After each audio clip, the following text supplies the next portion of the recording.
Secretary Kristi Noem screwed it up. I just want to make that clear before we get into anything else. Most of us support secure borders and even deportations, and I've talked about this before.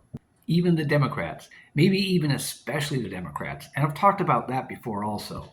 The latter, of course, only until Trump took it on as a primary Republican issue, but I don't want to rehash that. I'll put a link in the description to a video directly talking about my thoughts on that if you want to watch it.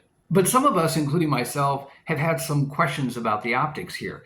Take Minnesota. While I support ICE and what they were doing, and while I continue to have serious questions about the origins and purpose of many of the protesters, including having some thought that many of these were organized events designed to attract a media presence, I do think things just looked, well, bad.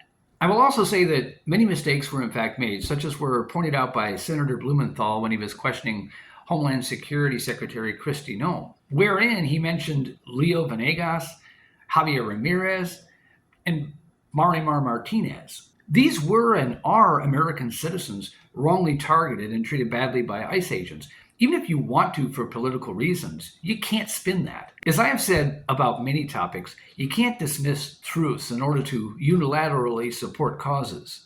Secretary Noem did make an effort to point out that there are other important names that often get ignored, such as the names of untold numbers of U.S. citizens killed by illegals. The point is, you can still do the right thing and do it wrong. The important part is acknowledging when you get it wrong, something I found Secretary Noem to be concerningly remiss about. In other words, you can't have it both ways. You can't simply say, oh, well, that's the cost of what we're dealing with in the case of Venegas, Ramirez, and Martinez, without acknowledging that they are victims just as much as others who have suffered in any way due to the lack of border security. I mean, I think any logical thinking person should wonder how it is that ICE wound up rounding up these individuals in the first place. How much investigation did they do? Shouldn't it have been easy to ascertain beforehand whether or not these targets were citizens? They could have checked birth records, work histories, and other things. I understand Biden made a huge mess of things, and that what is required now as a result of that is a firmer response. You can argue, well, ICE would never have had to conduct operations at all had Biden not opened up the border the way he did. But I also think that response should still be done with precision. We have the resources to determine at the very least who is absolutely an American citizen. I could even give ICE and Secretary Noem a pass if there were valid questions about these three individuals' citizenship.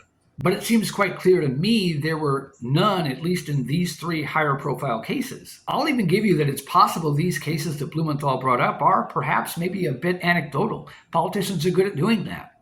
But how would it have looked had any one of these three individuals been killed, or family members, or other innocent bystanders? And that's not to dismiss their already terrifying experiences they went through when ICE came crashing through their doors. Again, it's the optics. And if the optics aren't good, it makes rational thinking people question things, and rightly so. Secretary Noem took things too far, and I started thinking that a long time ago. I didn't appreciate her stalwart approach. I didn't feel her actions were directly in line with Trump's goal or even Tom Homan's. Even the cases of Renee Good and Alex Priddy are loaded with questions, and again, it all just looks bad.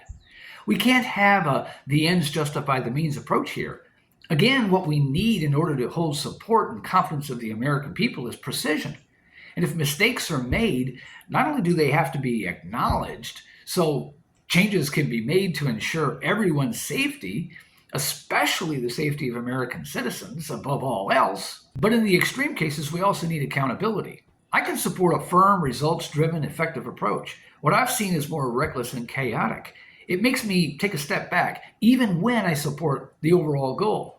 As I've said many times, I'm not a conservative who is going to accept anything and everything just to make sure I'm giving my side a presumed obligatory thumbs up. I'm an American first, and have done my level best to try to make that abundantly clear in all of my commentary, in my blogs, and here on this channel. I think Secretary Noem got this wrong. She missed the memo on what her job actually was. Her actions didn't help the cause, it hurt it.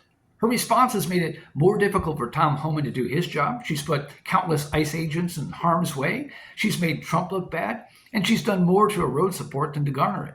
I think firing her really was the only option here, and the one big hope I have is that should a replacement Senator Markwayne Mullin be confirmed, he can be a cooler head who will go through at least our ICE operations with a fine-tooth comb and restore some order. Because if he can't do that, we risk losing all support, and in that case, nobody wins.